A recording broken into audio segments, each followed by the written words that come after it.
Olá, boa noite, bem-vindos. Eu sou André, estás no canal Águia. Bom, boas notícias. O Benfica ganhou 2-0 na sua estreia no Estádio da Luz nesta temporada 23-24. Portanto, um bom jogo, mas já vamos falar sobre o jogo, falar aqui primeiro sobre o 11 inicial.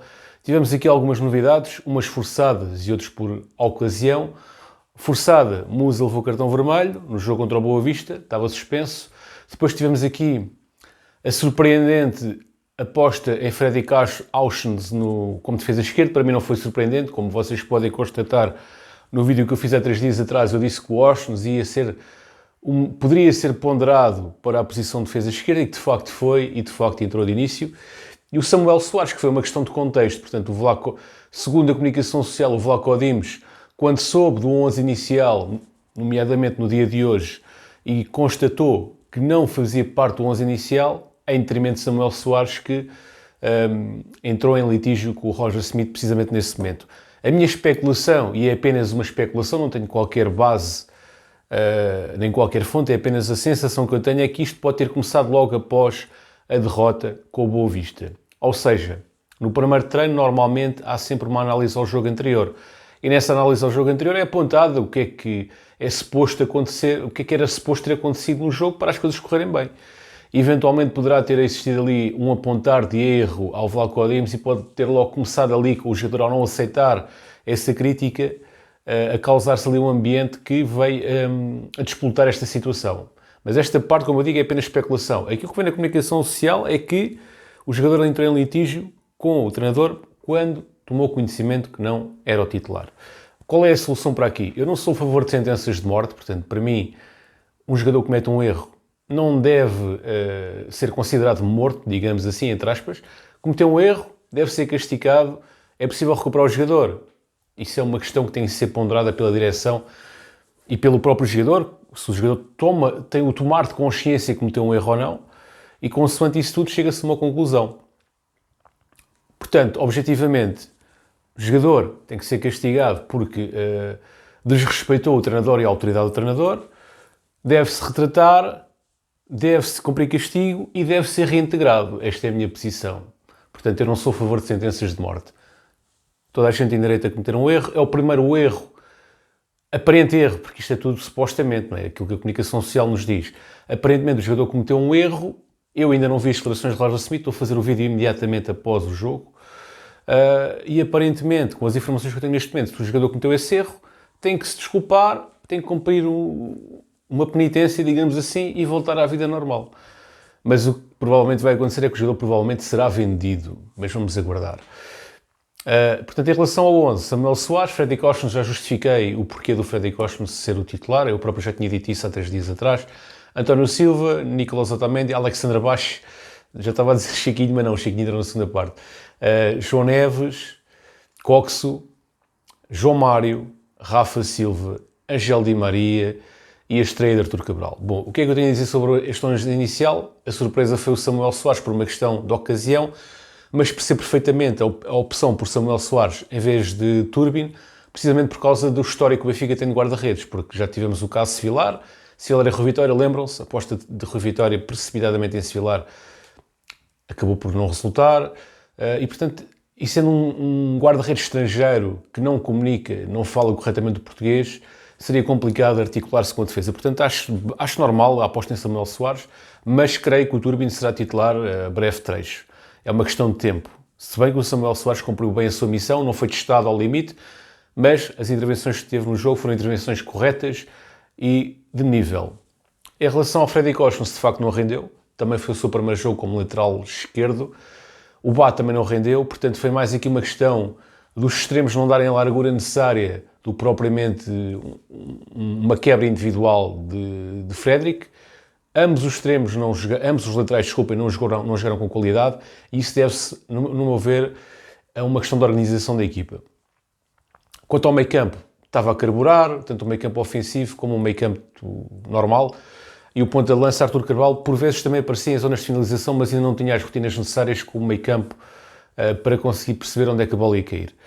Resultado, Benfica com muito domínio de bola, a fazer circular a bola, a recepcionar e passar a bola, a dar rapidez ao jogo, mas sempre mal no último passo. Portanto, o Benfica criava jogadas, mas não conseguia criar um perigo real porque falhava no último passe. E quando acertava no último passe, o guarda-redes do Estrela da Amadora, Bruno Egídio, exibia-se a grande nível. Portanto, se na primeira parte o Benfica podia ter marcado 2, 3 golos, não o marcou por esses dois fatores que eu acabei de dizer. Falta de definição das jogadas, portanto, erros nos últimos passos, e quando o último passo saía, o guarda-redes Bruno Brígido estava em grande nível.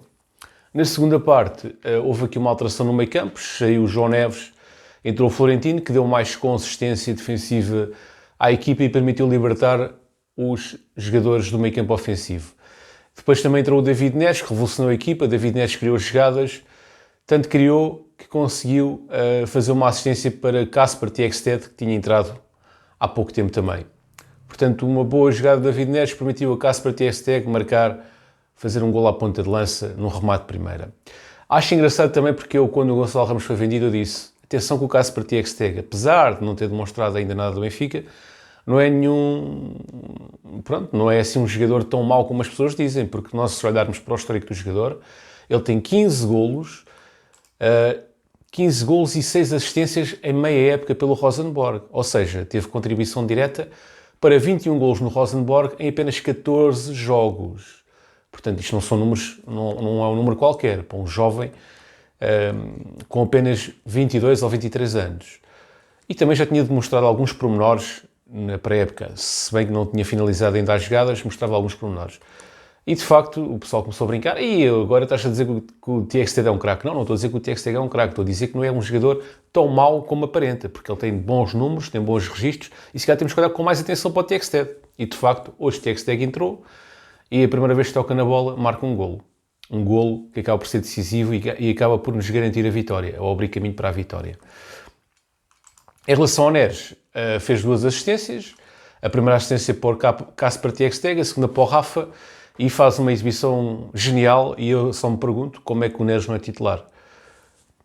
João Mário não foi pelo... Eu também concordo com este 11 inicial, com o João Mário de início, mas para mim o meio campo ofensivo seria Di Maria, Rafa e Neres, com eventualmente Florentino no meio campo para dar consistência e para libertar aqueles homens da frente. Se bem que com o João Neves também não estamos mal servidos. E o Coxo, referência elogiosa ao Coxo, que está a subir de forma. O Coxo teve em quase todas as jogadas, quase todas as construções jogadas no Benfica. Portanto, se o melhor jogador foi Rafa e Neres, Rafa também teve muito bem este jogo. Quer dizer, Rafa confirma a boa forma com que iniciou a época passada. Este ano também tem estado muito bem em termos individuais, com arrancadas, com garra, com determinação, a ser o jogador mais perigoso do Benfica durante os 90 minutos, com um gol marcado e com participação ativa nos lances de ataque. E Neres, por aquilo que fez, que entrou no Benfica e conseguiu, lá está, dar a definição que o Benfica não tinha. Se o Benfica até então não estava a conseguir brilhar no último passo, com o Neres começou de facto a conseguir fazer a diferença, conseguir desequilibrar e conseguir com que os pontas de lança e os jogadores da frente aparecessem realmente na cara do golo. Portanto, Neres melhor em campo, Rafa também, e referência elogiosa aqui para o Coxo, que também está a crescer de forma e merece também este incentivo. E o Tjekstad, porque desbloqueou o jogo também. Portanto, acho que estes 3 jogadores merecem aqui um destaque. Em relação à arbitragem, eu acabei de ver o jogo, eu vi o jogo no café, portanto não tive a oportunidade de ver o jogo ao detalhe. E pronto, vocês sabem que ver um jogo no café à distância é sempre diferente de ver na televisão em casa ou ver mesmo no estádio. E portanto, os lances de arbitragem não vi repetições, não vi nada ainda na televisão, mas parece-me que ficou um penalti por marcar a favor do Benfica sobre Di Maria e ficou uma expulsão, no caso, um jogador que pontapeou por trás, o Otamendi. Portanto, acho que a arbitragem, para além destes 2 lances que eu lembro-me assim de cabeça, houve outros tantos duvidosos, e acho que a arbitragem hoje não esteve ao nível destas 2 equipas, Benfica e Estrela da Amadora, que fizeram uma boa atuação. O Benfica, dentro da instabilidade que está a ser gerada, a propósito deste caso, Vlaco Dimos, pelo mau arranque no campeonato, apesar da instabilidade, o Benfica deu uma boa resposta, no meu entender. E o Estrela da Amadora, dentro das suas limitações, também conseguiu dar uma boa réplica e aparecer por vezes com algum perigo.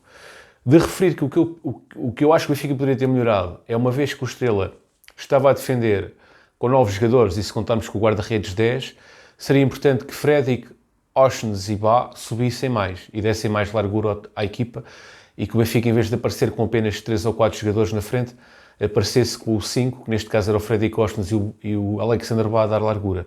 O Benfica, naturalmente, com alguns receios pelo facto de vir uma derrota, e por isso Fredic, Oshnes e Bá talvez estrategicamente não tenham rendido aquilo que eles individualmente poderiam dar. Podem dar muito mais do que aquilo que deram. Portanto, pontos positivos do Benfica. Dinamismo que a equipa demonstrou, já demonstrou um pouco daquilo que fez o ano passado. Entrada de Neres, Gaspar Texter a marcar o seu gol de estreia no Estádio da Luz, e Benfica a voltar às vitórias. Ponto negativo, os laterais. Os laterais não deram a largura que o Benfica precisava para este jogo. Faltou, de facto, a largura dos laterais para o Benfica ter um maior impulso na área. Bom, em relação às declarações de Roger Smith, ainda não ouvi. O que eu ouvi foi aquilo que ele disse no pré-jogo, e o homem, de facto, reconheceu que a equipa não esteve bem, portanto, teve a coragem de reconhecer as fraquezas que o Benfica demonstrou, assumir as culpas individuais e coletivas e seguir em frente. Portanto, acho que não tenho nada a dizer em relação a isso. Para mim não me choca as declarações dele. Em relação à posição que ele tomou em relação ao Vlaco Dimos, como já vos disse, é algo natural. Portanto, se o Vlaco Dimos, quando toma uma decisão sua, é natural que ele reaja, é natural que ele castigue o jogador, e é natural que o jogador agora peça desculpas e que possa tudo voltar, após um castigo, à normalidade, digamos assim. E basicamente é isto. Portanto, eu acho que um treinador também, para conseguir ter este tipo de decisões e para se conseguir afirmar num grupo, precisa ter o respaldo da direção e dos adeptos. Portanto, os adeptos têm que estar com a equipa técnica e a direção tem que estar com a equipa técnica, porque se isso não acontecer, a posição que um treinador toma nunca vai ser respeitada pelo grupo, porque dizem assim, bom, o treinador está a ter esta decisão em relação ao grupo, mas a direção não respalda o treinador, os adeptos estão-se nas tintas para o treinador, então a gente faz o que quer. Foi o que fizeram há uns anos atrás com o Jorge Jesus. Portanto, para isso não voltar a acontecer, se bem que muita gente queria a saída do Jorge Jesus, é facto, mas não pode ser os jogadores a mandar embora um treinador. Portanto, para isso não voltar a acontecer, os adeptos têm que estar ao lado do treinador, independentemente de concordar ou não com as opções dele. E a direção ainda mais ao lado tem que estar. Para um treinador ter força, precisa ter a segurança e a proteção da direção e dos adeptos. Bom, pessoal, basicamente é isto. Obrigado por terem assistido ao vídeo. Forte abraço, fiquem bem e viva o Benfica!